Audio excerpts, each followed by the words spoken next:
Hi, I'm Kathleen Byram, and I'm the author of Conversations with Donkey, a Bipolar Journey.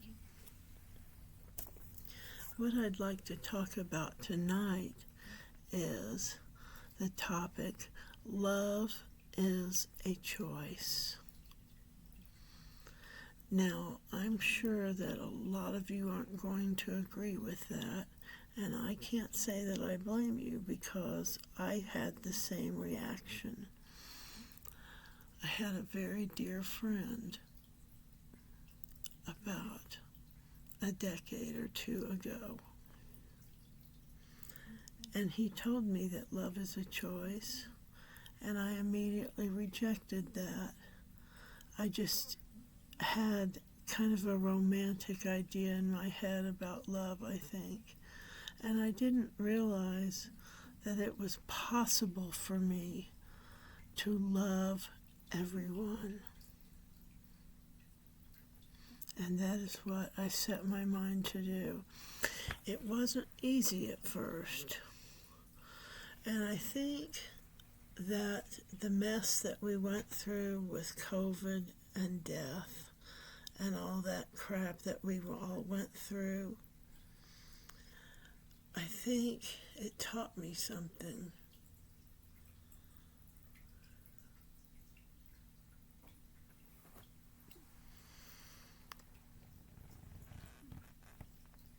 I just lost my train of thought.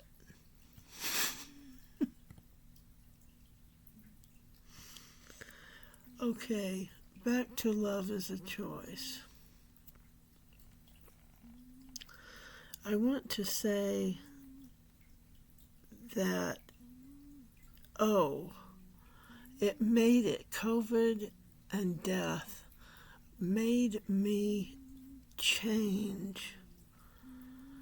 I experienced so much death in the last few years, culminating in my father's death a few years ago on Thanksgiving. Anyway, what I want to say is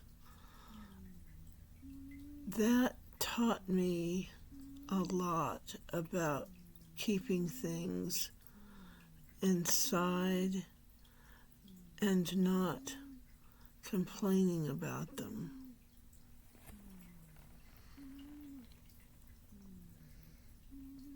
It changed me. Part of me changed because of myself and because of God, and part of me changed because of circumstances. And I'm not the same person that I used to be. I worked on myself. I worked and worked and worked consistently, sometimes more than others. Sometimes I would get very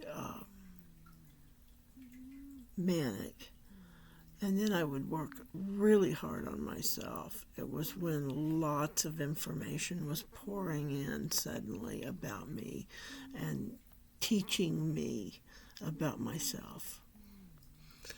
And finally, I grew to the point where instead of getting angry at people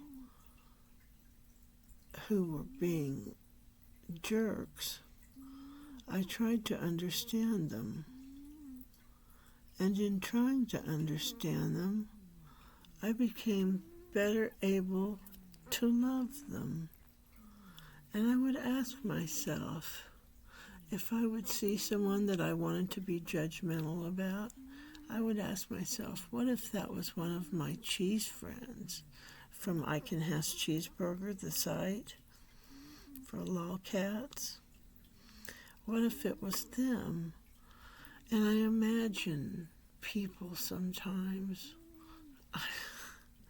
I guess I get lonely, but I imagine sometimes people and their expressions when I see them, and I imagine them being a fan of my books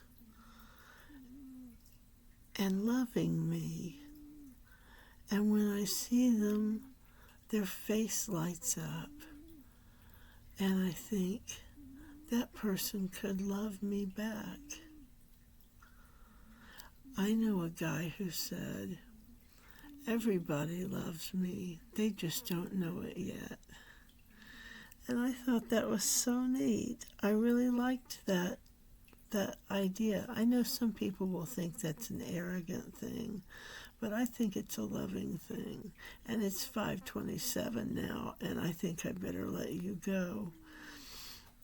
Thank you for listening to me, and if you have any comments about this subject or want to argue about it, that's fine.